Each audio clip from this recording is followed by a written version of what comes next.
Welcome to the Tribe of Testimonies. Here you will find conversations with faithful Native American members of the Church of Jesus Christ of Latter-day Saints, sharing their stories and their love of the Savior. My name's Andrea Hales. I'm Navajo, and I'm glad that you've decided to come and join us today. My guest today is Tyler Nielsen. His mom is the one who suggested him to me, and she suggested him to me about over a year ago. I interviewed his grandfather. His name is William, so that was about a year ago. And so, yeah, it's the first family line. I love that Tyler has been able to embrace his heritage. I hope he's embracing all of his heritage because, that's what we should do. We should love and recognize all of our ancestors for the good that they did to bring us to where we are in our life. But he's had a really great experience because he's Navajo and because of his mission. So you'll find that out as we talk. I just really enjoyed this conversation, and I hope you do too. Here's Tyler Nielsen.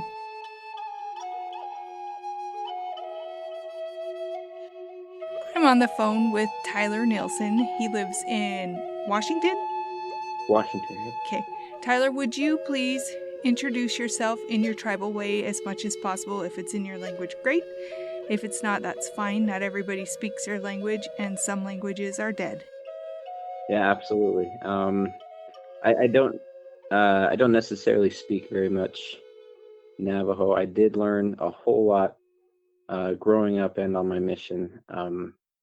I've learned a lot of languages, and every time I try to speak a language, it's always a mixture of all of it. So I usually just use English. But I'm Tyler Nielsen. The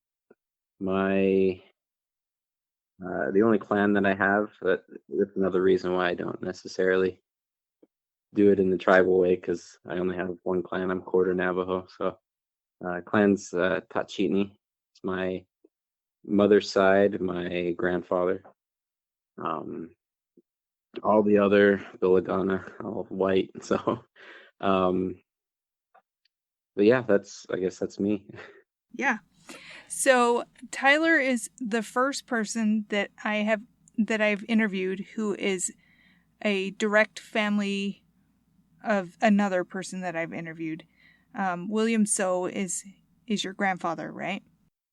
Yeah, he's my I guess step grandfather. I've always grown up with him, as considered him my grandpa. Oh, okay. So, Tyler, would you please share something that you love about your heritage as it relates to the gospel of Jesus Christ? It could be anything, a story, a celebration, a way of life, a ceremony, whatever you want. But what do you love about your heritage as it relates to the gospel of Jesus Christ? Yeah, I love the fact that a lot of the traditions and teachings that are found in, I guess, not only the Navajo tribe, but a lot of the other tribes around have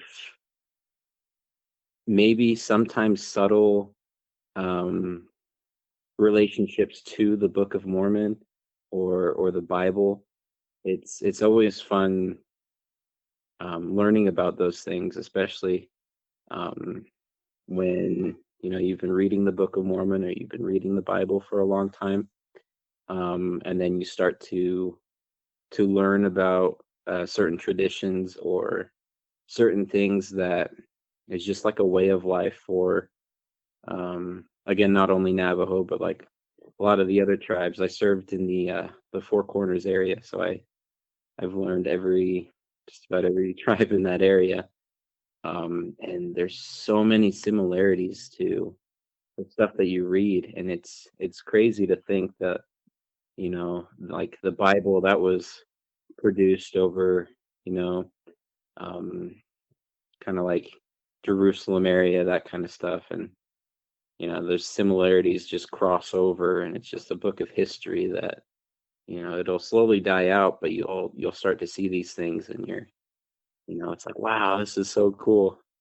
Um, like I believe my grandpa told me about a lot of things right when I was preparing to go on a mission and I went to the temple. He would tell me, pay attention to um, this certain aspect of the temple or this certain teaching. And he's really good with explaining a lot of things when it comes to the church because he's grown up with, Navajo traditions and learning those things. And in turn, he taught me when I was little. And it was always so cool to, um, I guess, recognize those things. And it kind of like warms your heart knowing that, like, it's not just something that someone came up with, one day. It was actually something that, was real. It's actually there. And, my grandpa wasn't a member of the church his whole life. So like, seeing these things as he's taught me, has always been really fun to see. Is the I guess particularly, um, I'm not sure if he. It's been a while since I've listened to his interview with you, um, but I know he would tell me about the medicine men and the certain things that they would do for their certain ceremonies, for healing, and the different things that they would do and how they would relate to how we would heal in the church. Or sometimes, like, I was on the Hopi reservation for about 9 months of my mission, and I learned a whole lot of their culture and their history and everything. I grew to love those people, uh, particularly while I would talk to my good friend Hilton Palaka. He was a lot of mentoring from him.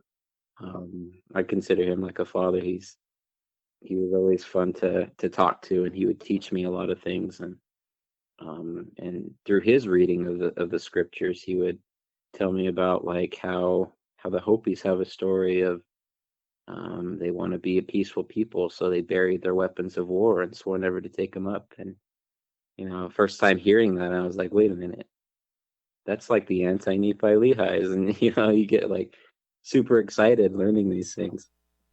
That's cool. I didn't know that you served down in that area. How did you feel when you got your mission call to that area? That's a really funny story. Um, so I was working at Wendy's at the time, and my mom sends me a picture of the letter in the mail, and she's like, "We're opening this tonight." And I'm like, "All right." She's gonna invite everyone over. We'll have an opening, and I she's like, "Actually, we're going over there, and we're gonna open it there." And I'm like, "At Wendy's?" And she's like, "Yeah, we're gonna go." And I'm like, "I'm not even prepared. I'm gonna be wearing this greasy, uniform, and everyone's gonna come over from the ward." And I'm like, "This is gonna be so embarrassing."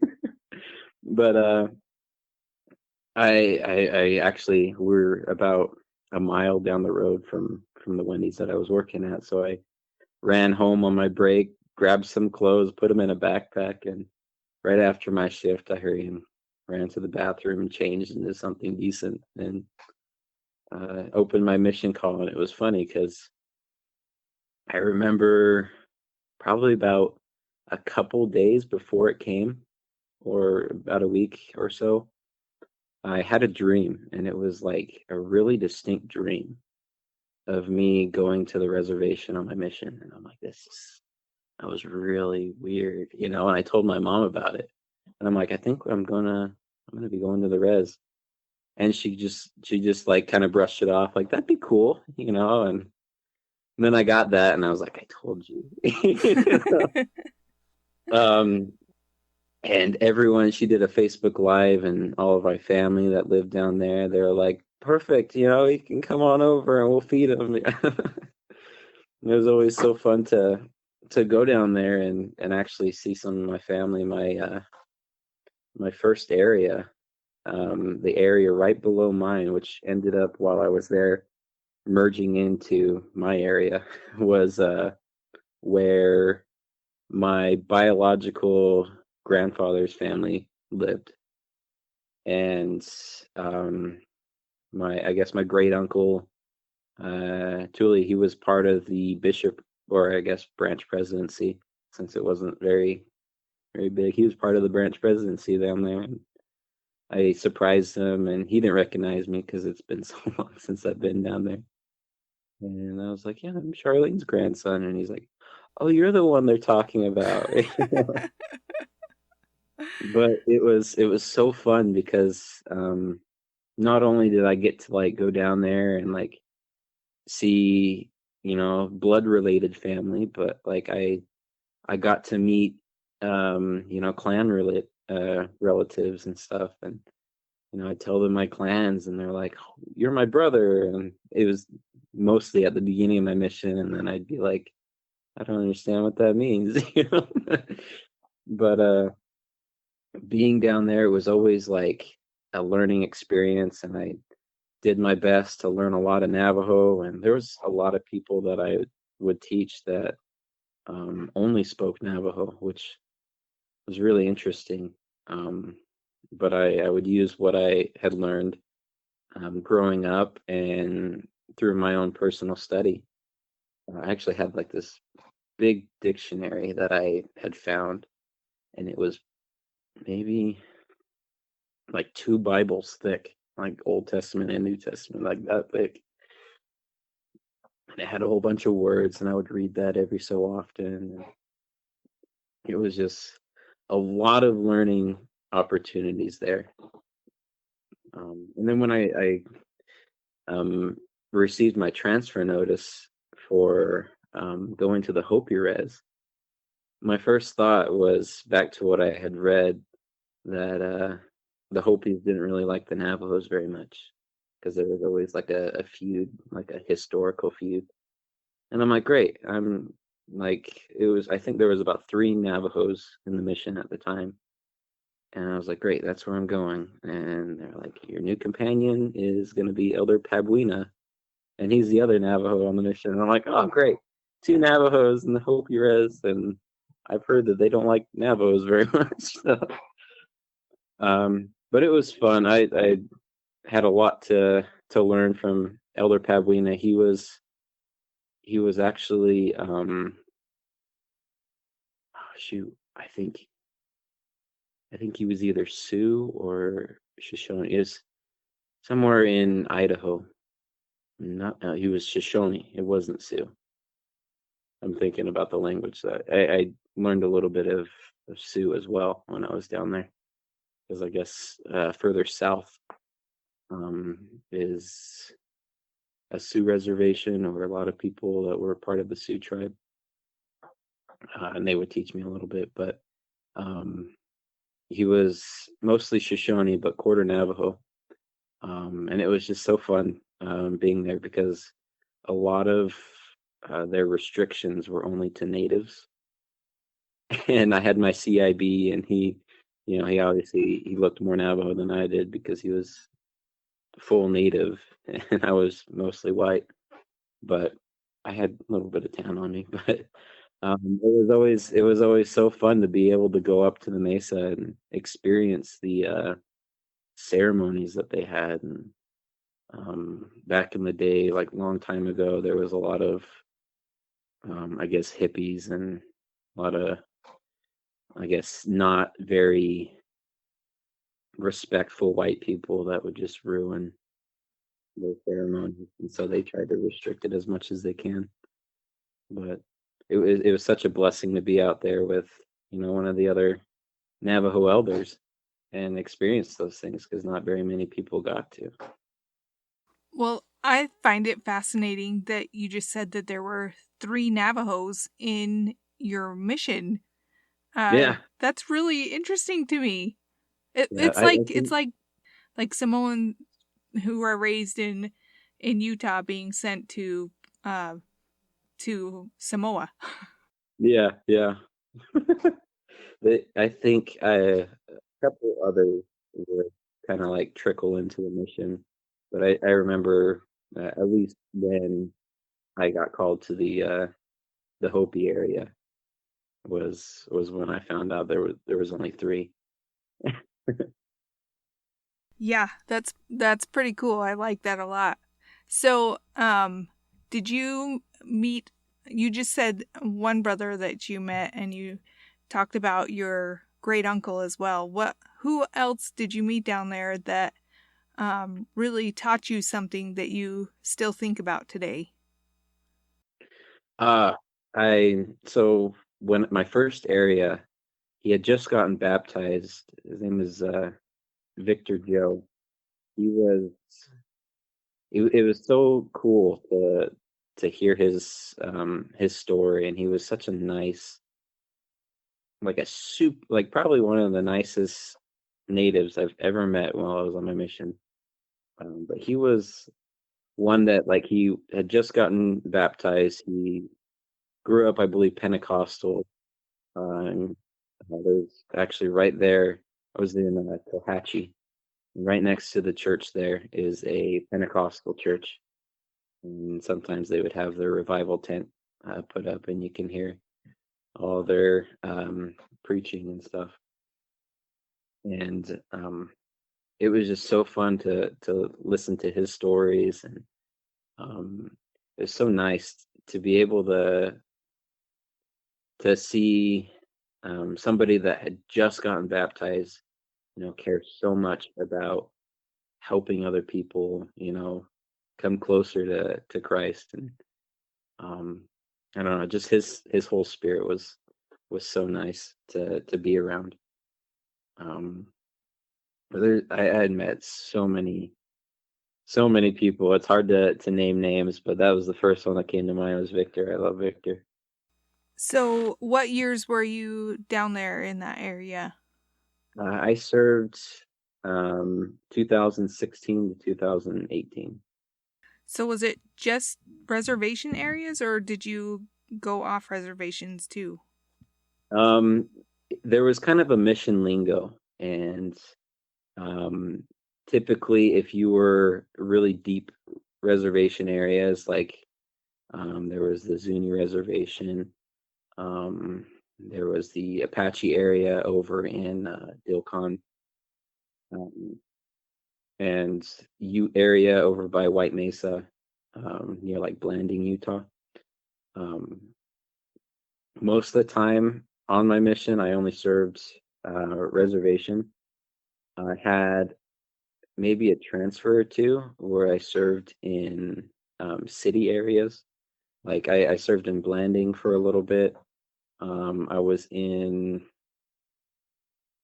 Aztec, New Mexico for about a week.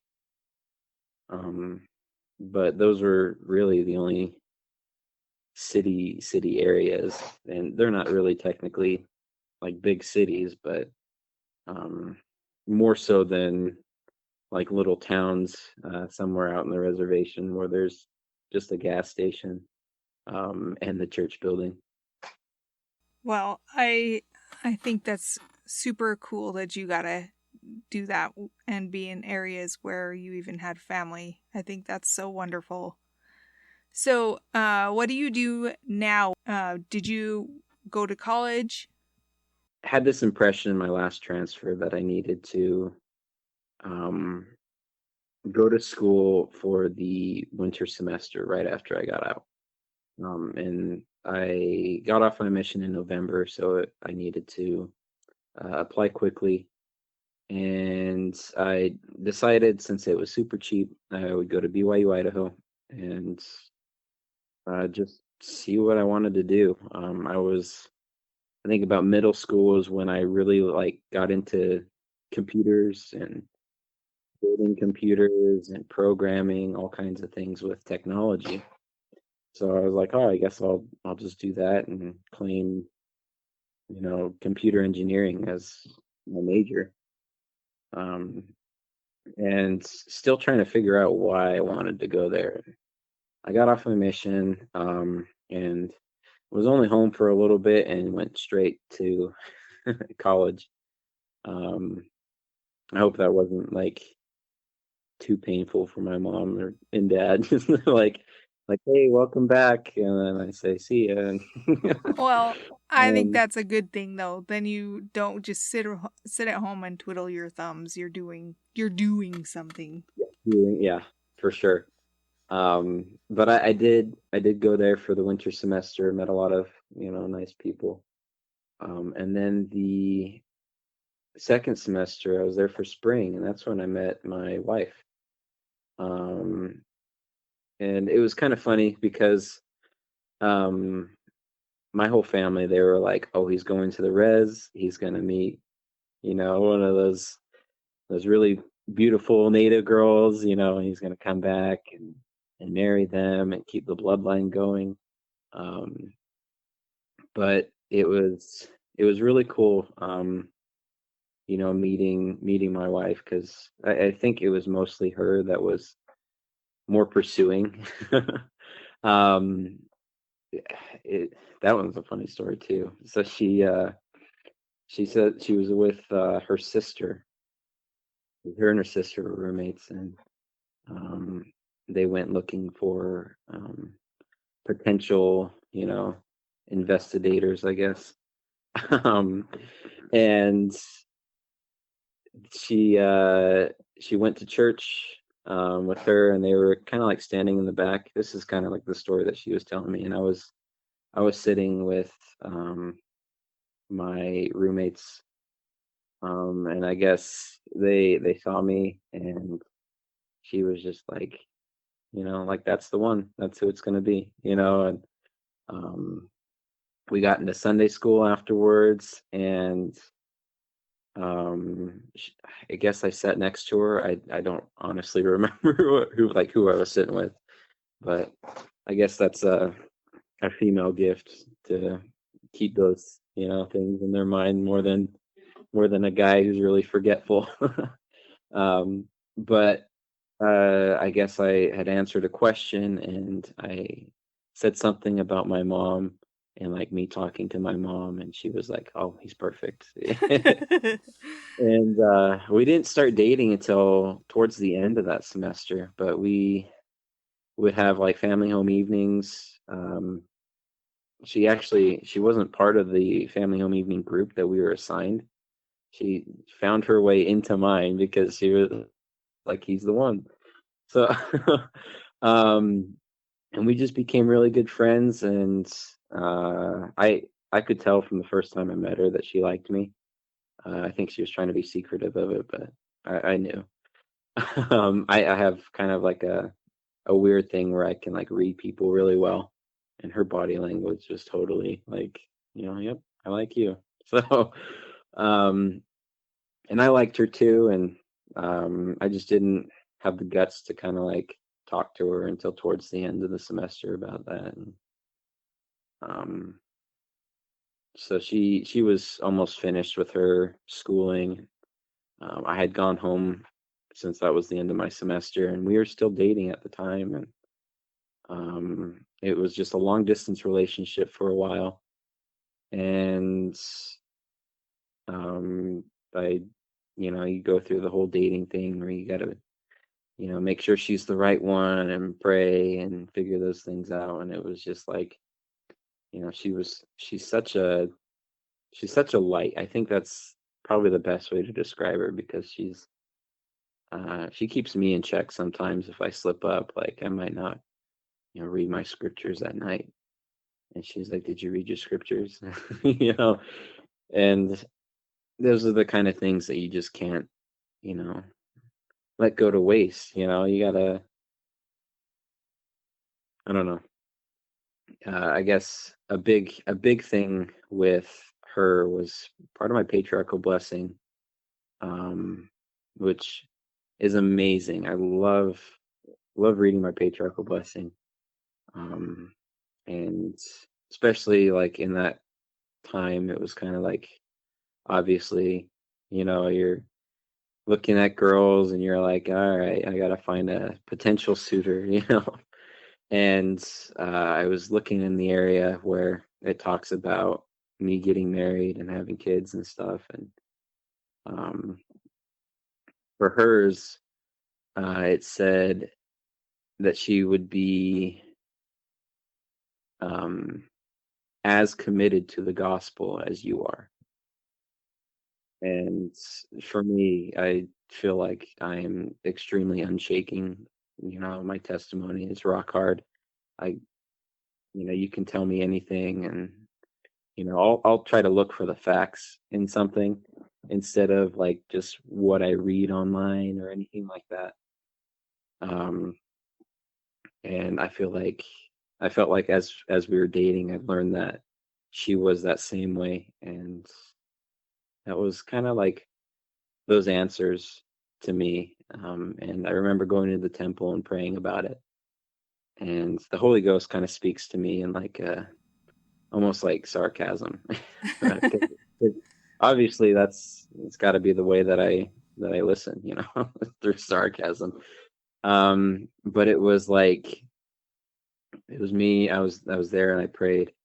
Like is she the one that I should definitely pursue, or should I be looking elsewhere? And the Holy Ghost kind of like smacked me in the face, like, come on, it's right in front of you, go for it. And I'm like, all right, I guess you're right, because like everything just seems so right. But we got married. She finished school. We were there in Idaho for a while, and now we're just here in Washington saving up for a house to be around family. I still haven't figured out really what I want to do for for my life. Because like I said, when I was going to college, I was doing that for computer engineering, and I told you before. Um, but I am now working at a clinic as a phlebotomist lab tech, and I'm thinking about pursuing medical, and it constantly changes for me. But my biggest thing is I want to do my best to help as many people as I can. And right now, I think that's kind of like medical field, but still working on figuring that one out for myself. That's okay. You're young. Just don't take too long about it. Yeah, yeah, that's what I'm worried about. It's taking too long. Yeah. You don't have a career path identified for sure right now. That's okay. But do you have goals in your life that you want to accomplish, and how do you feel like you can achieve them? I guess probably one of the biggest goals that I have is to be that person that is always there to help people. Um, I I try to find opportunities to do something good, and obviously I'm not perfect, so sometimes if I do find something, I might not be like super up to doing it. But my main goal is to do my best to help other people. I've considered being a counselor. I've had a lot of friends in my life that needed somebody to talk to and like get some advice, and I would always be that person. And it's kind of fun because you get to watch them grow, and it makes me excited to be a father one day. Um, to be able to watch my kids as they grow and develop and become better people.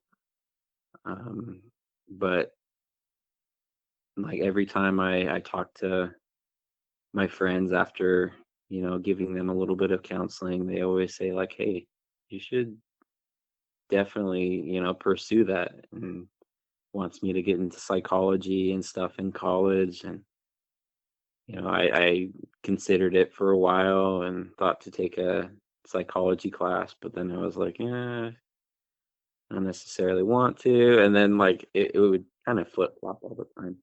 But definitely my biggest goal is to help as many people as I can. And um I guess what I'm doing currently to do that is obviously I'm working in the medical field right now, and I'm trying to do my best to help give like accurate test results to people and things like that.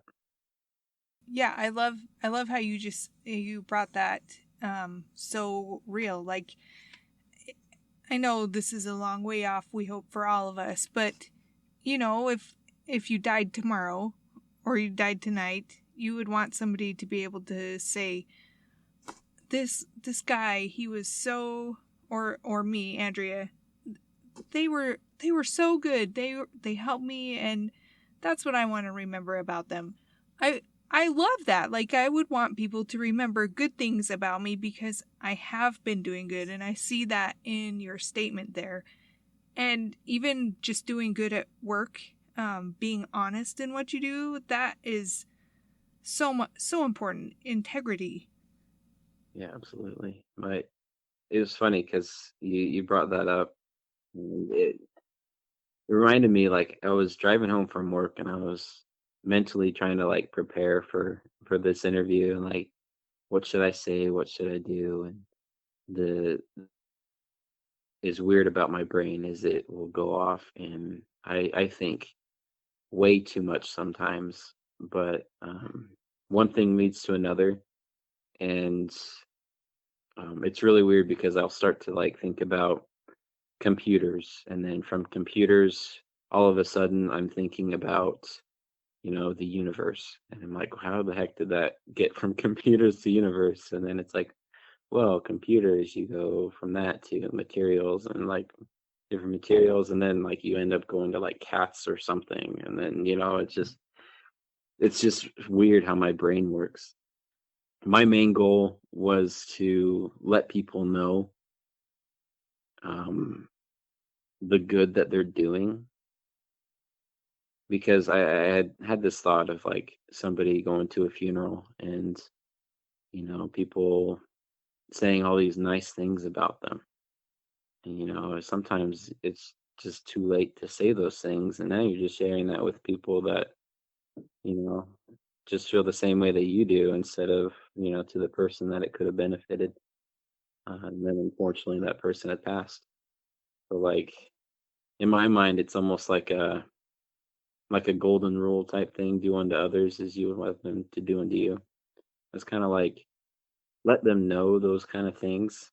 Like that's because that's what I would want. I'd want somebody to just tell me like, it's really nice that you do this. It really helps me, or like you're a person that does this, and I really appreciate that about you. It's kind of hard when you don't hear that for a long time, but you tend to you want that for other people. Yeah, I love that a lot. I think that being in the moment with somebody is vital. Have you had any experiences that have reminded you that Heavenly Father is aware of you? You might call them tender mercies. Yeah, yeah, I've had quite a bit of them, which is comforting to say out loud. Um, but there's been plenty of opportunities that I'm like, I'll say a simple prayer and get an answer almost immediately. Um, like the other day, um, I had like this kind of craze. Like my mind would not stop like wandering to different things, and it was kind of making me crazy. And I went to say a quick prayer, and it was nice because right after I finished that prayer, my mind just kind of like stopped thinking so fast, and I just felt so much better. And it's like it's always those small things that make a huge difference. Um, Another one, I guess, would be like the other day, my dad and I went to go to the older lady in our ward. She was gonna have surgery, and we were asked to go give her a blessing. Um, and I try to do my best to like think things through, and like um, be really good with gospel topics, so I can help people learn and do all kinds of different things. Because I actually have a slight photographic memory, which is really cool, but sometimes off and on, it doesn't happen all the time. But um, I'll be able to like remember things really, really well, which is um, is really beneficial when I'm trying to teach something, give a lesson, or give a talk. Usually, when I go up to give a talk, I usually go up there with like a note that has like a couple things, and then back to that same thing where I start thinking in tangents. I write a keyword that makes me think of something, and then it reminds me, oh, I'm going to talk about this next. And then that's all I have for my talk, is usually just like a little notepad, just with a couple keywords and like maybe a scripture or two, and then I'll open that up and I'll read that, which is really nice. But when we went to go give this lady a blessing, my dad had just received the Melchizedek priesthood. I think about 2 years ago. Um, and so like giving a blessing was always like really nice when he first got the priesthood.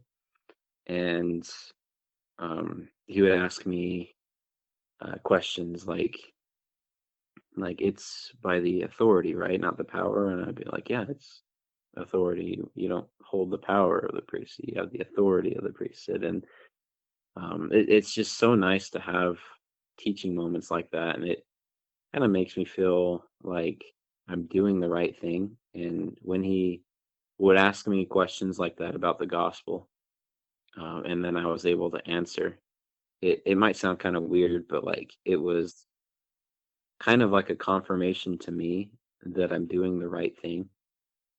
Um, Not necessarily with like giving her a blessing, but like being available for that knowledge is just tremendous for me. And it just makes me feel so good. So I just feel like that would be like a really good tender mercy that was. I really appreciate that because that um that's something a lot of people um I'm sure can relate to. So it's a just really relatable. I have one final question. What does it mean to you to know that you belong to the tribe of Israel? When I think of the tribe of Israel, I think again, I've been really big with my patriarchal blessing, and my it tells me there that my tribe is Benjamin, which is interesting because everybody they're always like, "Oh, mine's Ephraim or Manasseh," and I just felt kind of special and kind of like prideful about it when I was growing up. But I was always curious about that, the blessings of Israel, and at least with the tribe of Benjamin, like everyone knows, like Ephraim's, temple stuff, and um, no one necessarily knows much about like the other tribes. Remember reading a scripture, I believe it's in Genesis, but he gives that blessing. He says, Benjamin, so I guess I'll quote it: Benjamin shall raven as a wolf. In the morning he shall devour the prey, and at night he shall divide the spoils, or something like that.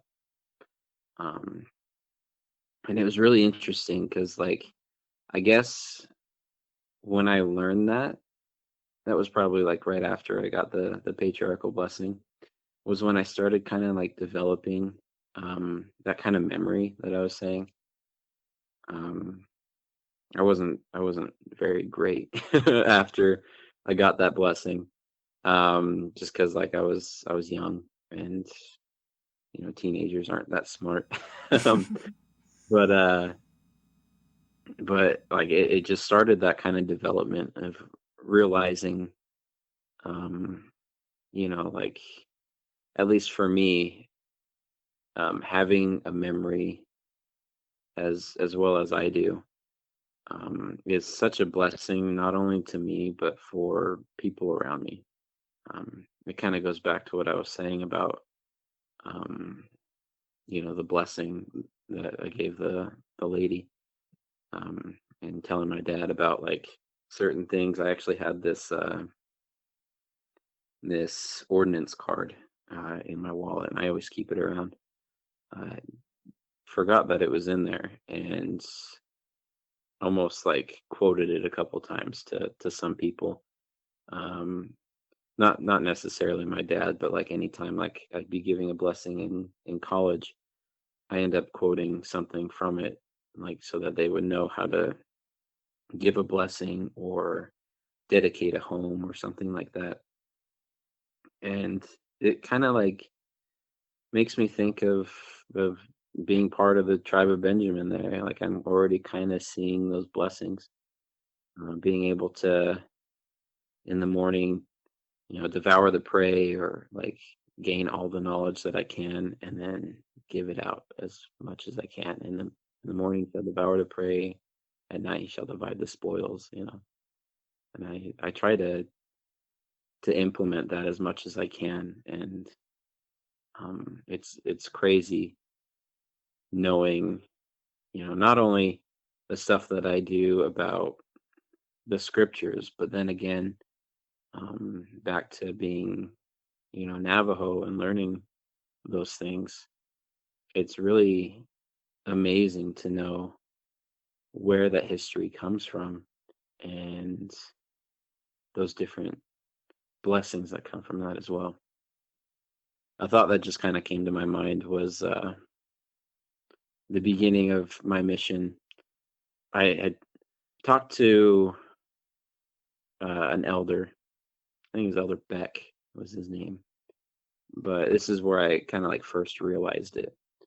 But missionaries, when they get a new companion, they have to have something to talk about, and so they'll just talk about their lives all the time.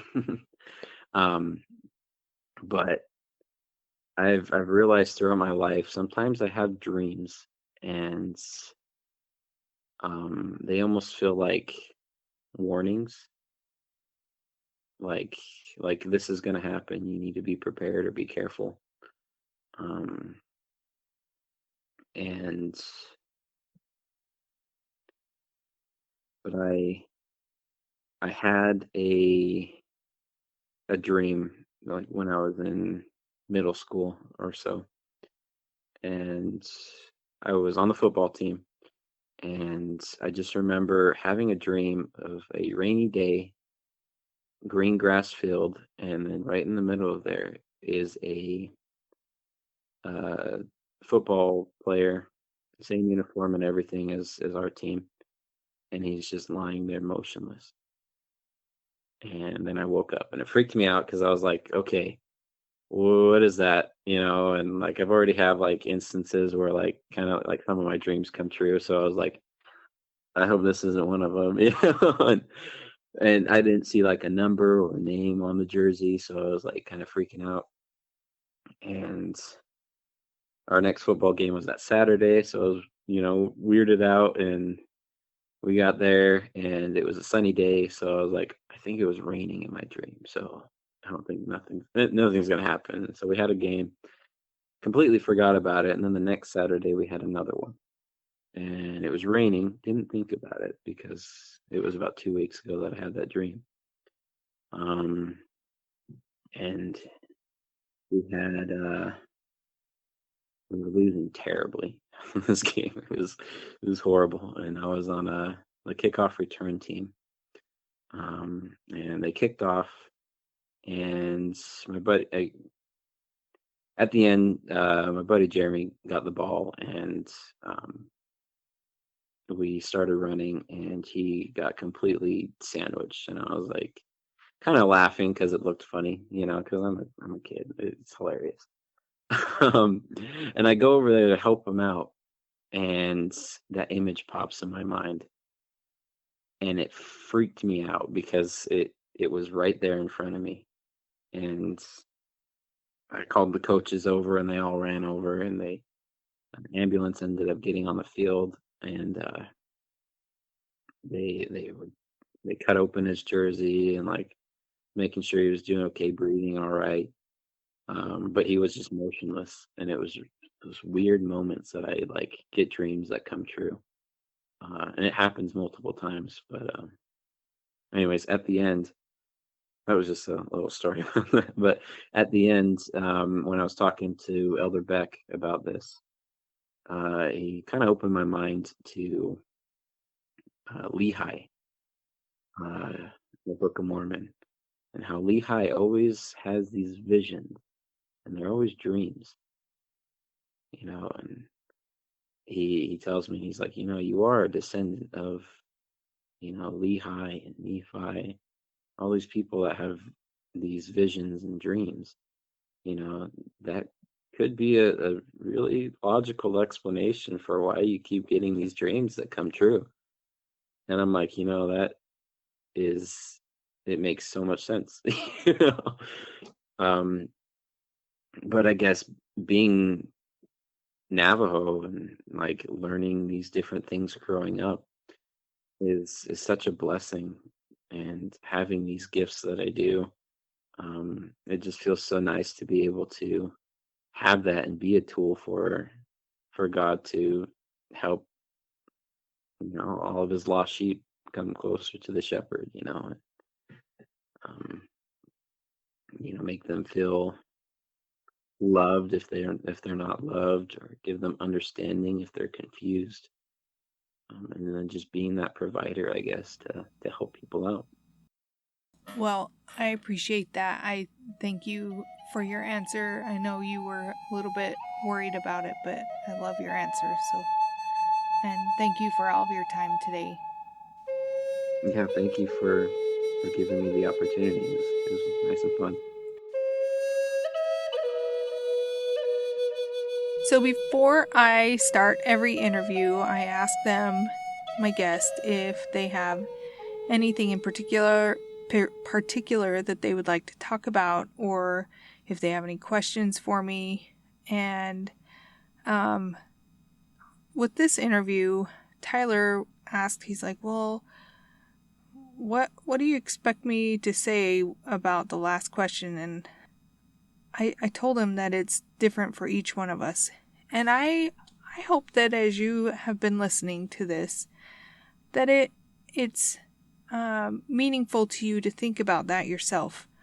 Like, everybody's answer has been different because we all have a different relationship with the Savior, and with our life experiences, we've been able to come to different answers for that. And I bet I would wager that we each have different answers at different times.